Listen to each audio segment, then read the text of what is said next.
Indutrade continues its positive trend with order intake for the first quarter rising 25% to 2,926 million Swedish krona. Net sales rose 16% to 2,601 million krona. Operating profit before amortization of intangible non-current assets, EBITDA, rose 25% to 280 million krona. Operating margin, EBITDA margin, was 10.8%.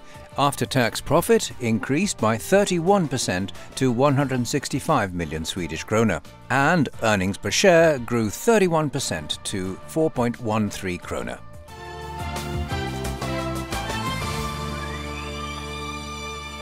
The positive growth registered in the fourth quarter last year has continued unabated during 2015.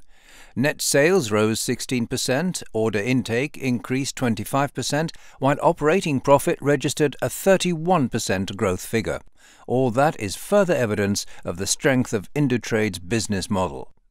The group has continued to be very active on the acquisitions front, with 9 acquisitions having been completed so far this year, 7 of them during the first quarter. And there's no apparent sign of any lack of interesting potential acquisitions going forward. Just about every one of the group's business areas has shown strong growth, with Indutrade's Finnish companies showing signs of levelling out. Geographically, the UK market continues to be strong, while Switzerland is currently somewhat sluggish due to a rise in the value of the Swiss franc.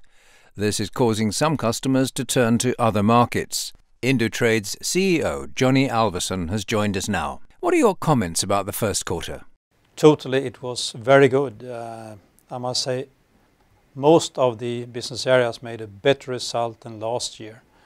And especially we can see a number of orders now are converting into invoicing. And also the reduction of cost in Finland has made the profit much better in the Finnish market. The only area that has not improved is industrial components. They are mainly importing to the Swedish market, and they have been troubling with improving their prices to the customers, and that's lagging behind, and I expect it to improve later on during this year.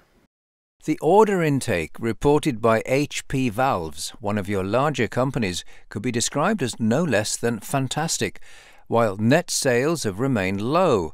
What effect has HP Valves' performance had on Indutrade's profit figure as a whole? This is interesting because HP Valves are our largest company, as one of the best performers also, and been so for many years. And they have a product business that varies over the quarters. And now we can see the invoice in this quarter is lower compared to last year. That means less profit. But still, in total, our profit has improved. That means we are less depending on any individual company today in our group, and that's very positive. Now, one question that turns up now and then is how dependent Indutrade may be on the efforts of certain key individuals. Your name's been mentioned as an example.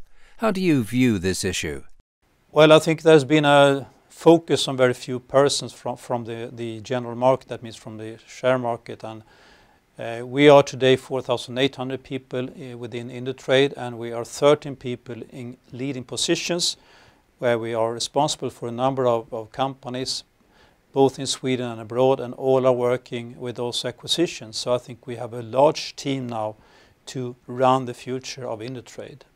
And finally, what's your assessment of the current economic climate? Well, it's generally we are much more positive than we were 1 year ago. We are struggling with some of the price levels, like in Switzerland, where they have a exchange rate that is very unfavorable for the market. Then in the general market there is of course a question mark for the political situation and what eventually might happen there. But if the situation continues as it is today, I think we can have a very positive view on Indutrade for this year. And these words from Indutrade's President and CEO Johnny Alvason bring our presentation to a close. We'll be back on the 23rd of July to present Indutrade's result for the second quarter of 2015. So do join us then.